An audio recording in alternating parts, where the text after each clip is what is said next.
O positive, the ancestral code.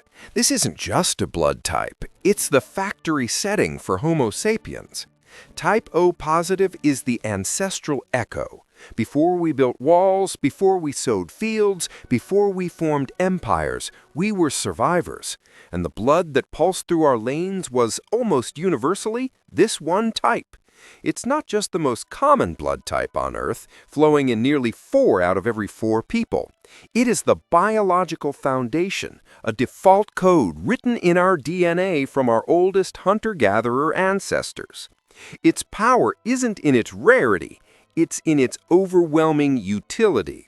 In a trauma center, O positive is the majority leader. To understand why, you have to understand the microscopic war zone that is your bloodstream. Think of your red blood cells as delivery trucks. On the surface of these trucks, you have antigens, tiny molecular ID badges that tell your immune system, I belong here. Your immune system, in turn, has antibodies, which are like hyper-paranoid security guards in your plasma, instantly attacking any ID badge they don't recognize. This is the entire ABO system. Type A has the A antigen. Type B has the B antigen. Type AB has both. Type O has neither. It's the plain version, the baseline. Its red blood cells are essentially blank, lacking the A or B badges. This is why it's so common. But type O positive blood does have another separate ID badge called the Rh factor. The positive just means, yes, this badge is present. Because it lacks the A and B antigens, O positive blood is a medical workhorse. Its red blood cells can be safely given to any patient with any positive blood type. A positive, B positive, AB positive, and other O positives. That's nearly 85% of the entire population. Blood banks don't just ask for O positive. Their entire supply chain is built on its constant, reliable flow. But this ancient default blood comes with a hidden evolutionary price list. It's a series of profound trade-offs that shaped our survival.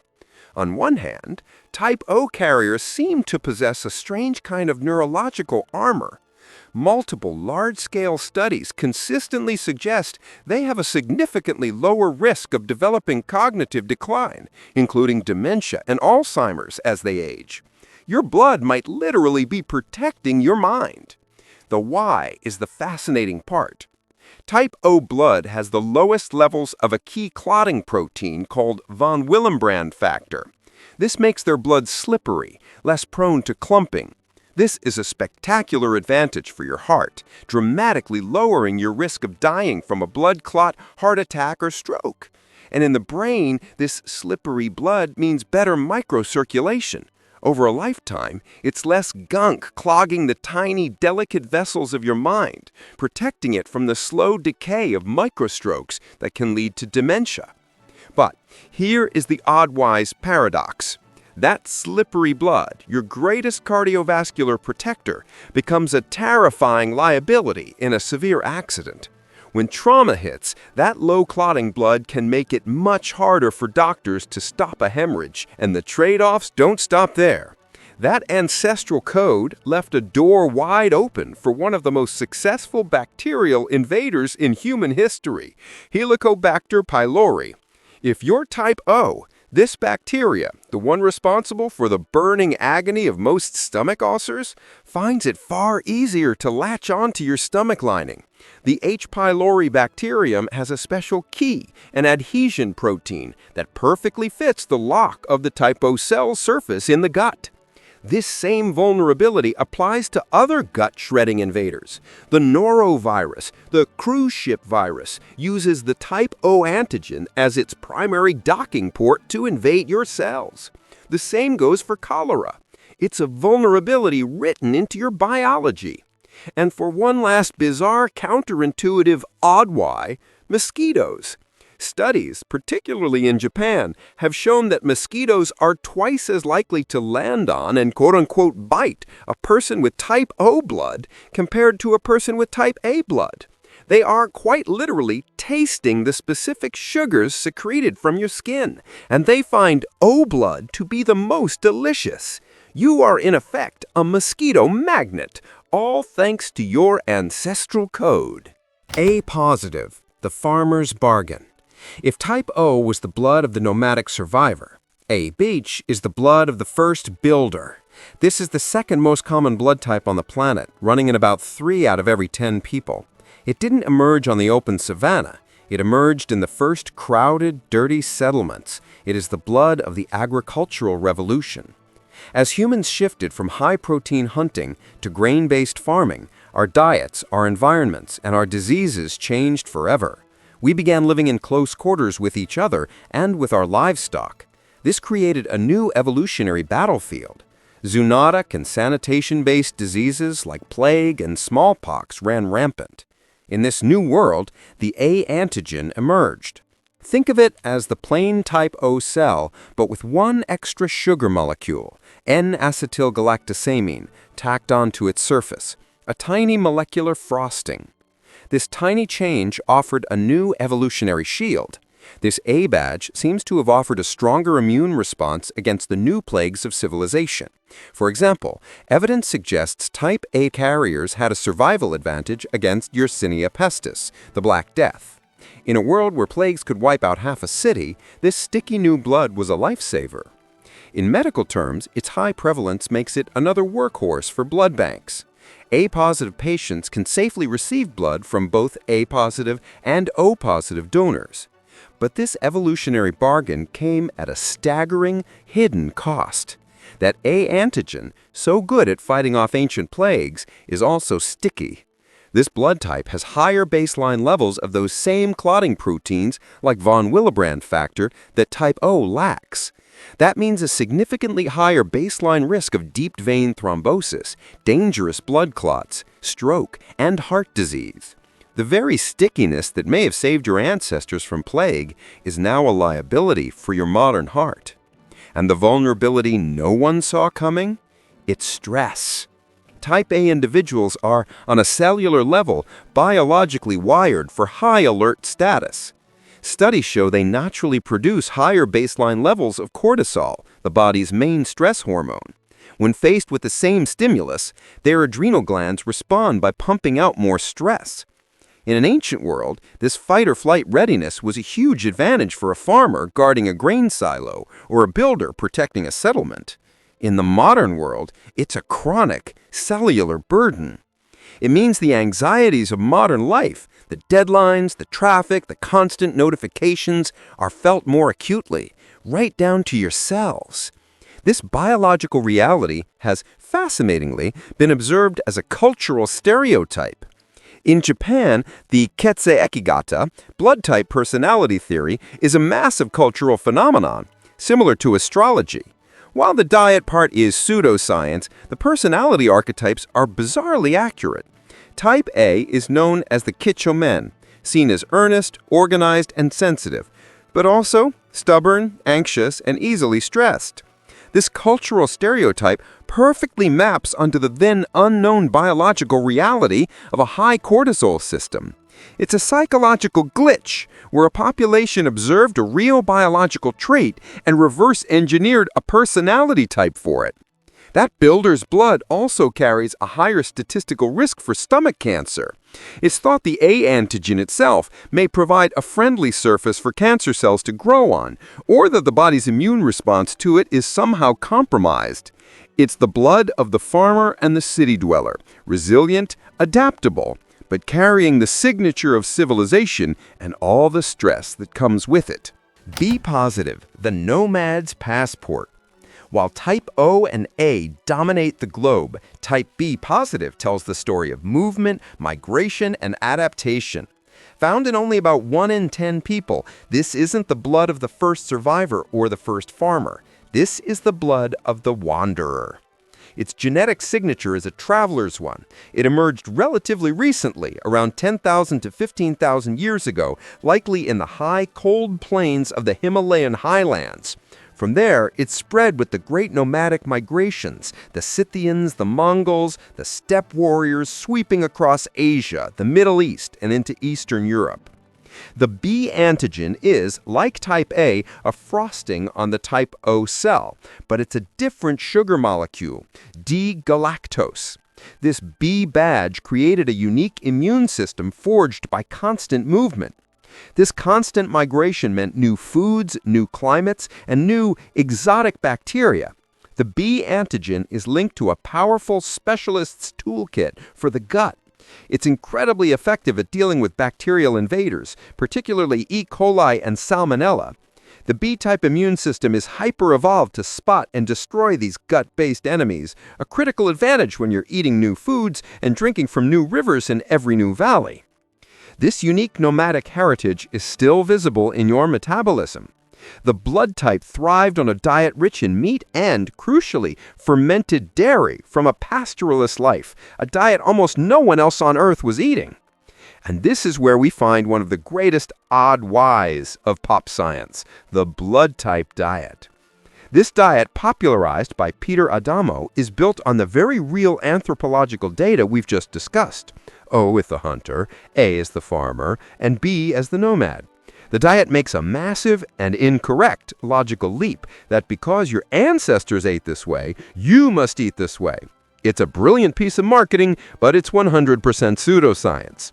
There has never been a single credible clinical trial that shows the blood type diet has any health benefit. The only reason people lose weight on it is because all four diets coincidentally cut out processed junk food. The history is real. The diet is nonsense. But the nomad specialization creates a dangerous blind spot. That highly tuned specialist's immune system can be overreactive. It's so good at hunting things that look like the B antigen that it sometimes attacks things that aren't invaders. Unfortunately, some of our own body tissues, like those in the joints or the myelin sheath of our nerves, can have molecular structures that mimic the B antigen. This is the autoimmune trade-off. Type B individuals show statistically higher rates of long-term inflammatory and autoimmune conditions, like rheumatoid arthritis and multiple sclerosis. Their body's border patrol is so aggressive it sometimes attacks its own citizens. In a hospital, its moderate compatibility means it has a decent range of donors. But because far fewer people have it, blood banks must work much harder to keep it in stock. Type B is an evolutionary fingerprint of a people who never stayed still. AB positive, the modern enigma. What happens when you combine the blood of the builder, A, with the blood of the wanderer, B? You get the paradox of human blood. AB positive is the newest, most complex, and rarest of all the positive types. It's not an ancient echo from the savannah. It's a modern biological blend, the result of type A and type B populations mixing. It's less than 2,000 years old, a child of history, born from the collision of cultures. Think European crusaders, A, and Middle Eastern populations, B, meeting and mixing. Its red blood cells have everything, both the A antigen and the B antigen. It's the plain O-type cell with both kinds of molecular frosting. And this gives it a true medical superpower. Because its red blood cells have both A and B ID badges, its immune system sees both of them as self. This means its plasma contains no anti-A or anti-B security guards at all. It has no army to fight off A or B antigens because it is A and B. This makes AB positive the universal recipient. In a catastrophic emergency, they can receive red blood cells from any donor. O positive, A positive, B positive, AB positive. It doesn't matter. Their body welcomes all of them. It is the ultimate biological welcome mat. But this new modern complexity comes with a shocking vulnerability. That welcoming nature also applies to its immune system. By not having to fight off A or B, its defenses can be, in a sense, too tolerant. The gates are left unguarded. This see no evil policy leaves type AB individuals more susceptible to certain bacterial infections like E. coli and Salmonella, unlike the B type's hyperalertness. Even more disturbing is the toll this tolerant immune system can take.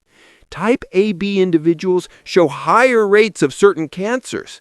The theory is that their immune system is too chilled out, not just to foreign invaders, but also to self cells that have gone rogue and become cancerous. But the most profound paradox is in the mind.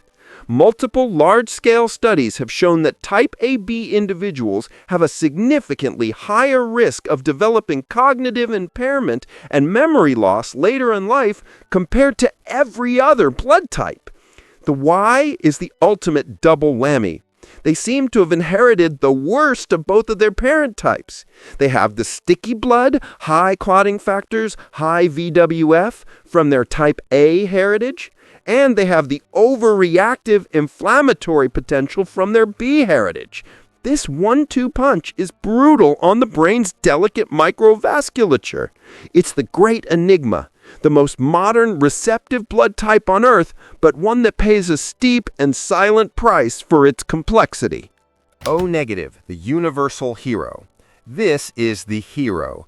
O negative is not common, found in less than 7% of the population, but its power isn't in its numbers, it's in its absence. Its red blood cells are the ultimate blank slates. They have no A antigen, no B antigen, and crucially, no Rh factor antigen. They are biologically anonymous. They have 0 ID badges for any immune system to check. This emptiness is what makes O negative the universal donor. In the chaos of an emergency room, when a patient is bleeding out and there is no time to type their blood, O negative is the only choice. It can be given to anyone, A positive, B negative, AB positive, O negative, it doesn't matter, without triggering a catastrophic immune reaction. It is a stealth cell. Every unit of O neg in a blood bank is treated like liquid gold. It's the first blood paramedics grab, the first blood surgeons call for.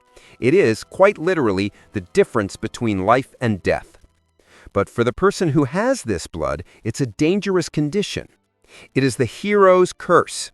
While they can give to everyone, they can only receive from their own tiny group, other O-negative donors. Their plasma is a war zone containing anti-A antibodies, anti-B antibodies, and, if they've ever been exposed, potent anti-Rh antibodies. Their body rejects everything except their own blank type. And just like their O-positive cousins, they are highly vulnerable to those gut-shredding H. pylori and neurovirus infections. But their greatest risk is coded into reproduction. This is the rhesus disease, or hemolytic disease of the newborn. It's a biological tragedy. An O-negative mother and an O-positive father can have an Rh-positive baby. During the first pregnancy, this is fine. But during birth, a small amount of the baby's Rh-positive blood inevitably mixes with the mother's Rh-negative blood. The mother's immune system, which has never seen an Rh badge before, sees it as a foreign invader. It freaks out, and it builds a permanent, lifelong army of anti-Rh security guards. The first baby is fine. But the second time that mother gets pregnant with an Rh-positive baby, that army is waiting. The anti-Rh antibodies are tiny enough to cross the placenta.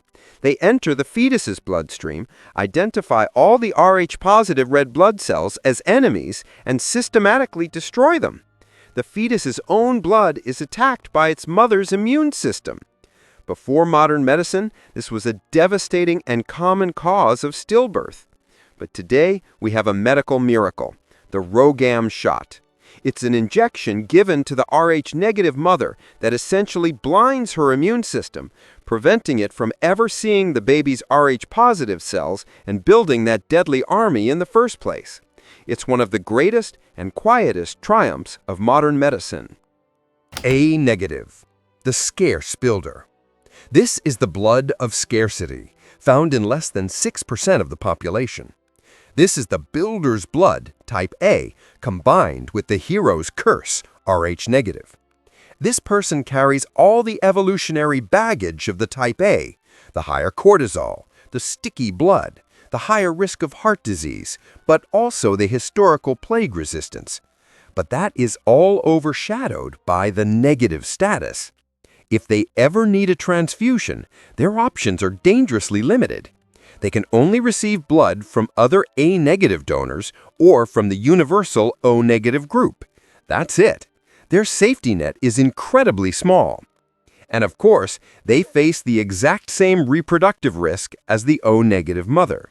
An A-negative mother's immune system will build that same anti-Rh army and attack her Rh-positive baby if left unchecked.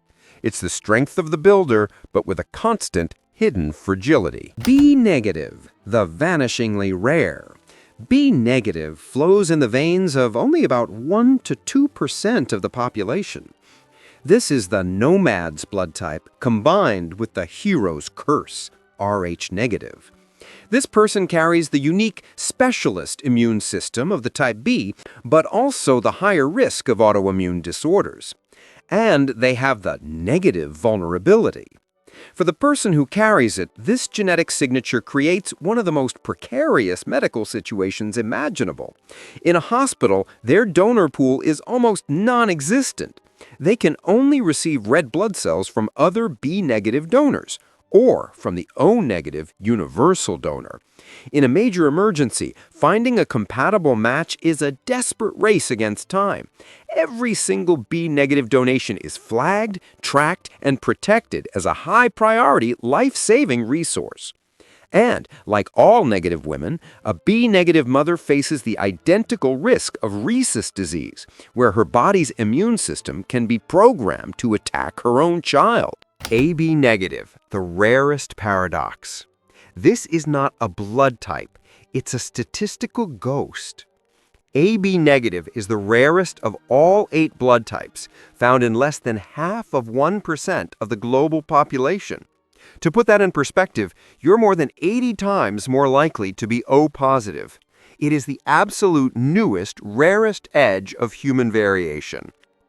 This person carries the modern Enigma, AB, with the hero's curse, Rh negative. They have the cognitive decline risk, the too tolerant immune system, and the cancer risks of their AB heritage. But this incredible rarity hides the final and most bizarre paradox of blood. The person with AB negative blood is, in one way, the most fragile person in the world, but in another, they are the most powerful. Here is the paradox. They are the rarest red cell donor. Their red cells are AB, so they can only be given to other AB people, AB positive or AB negative. This is the smallest patient pool in the world. Their red cells are almost useless to the general population. They are a great red cell recipient. Unlike the O-negative hero, the AB-negative ghost is almost as good at receiving red cells as the AB-positive universal recipient. Their plasma has no anti-A or anti-B antibodies because they are AB. Because they are negative, their plasma, if unexposed, has no anti-Rh antibodies. Their plasma is biologically blank. It is pure. This blank plasma can be given to any patient of any blood type. It is the most valuable, most flexible, and most life-saving medical resource on the planet. It is the ultimate odd-wise paradox, the rarest person on Earth whose red cells can save almost no one, but whose plasma holds the unique power to save everyone.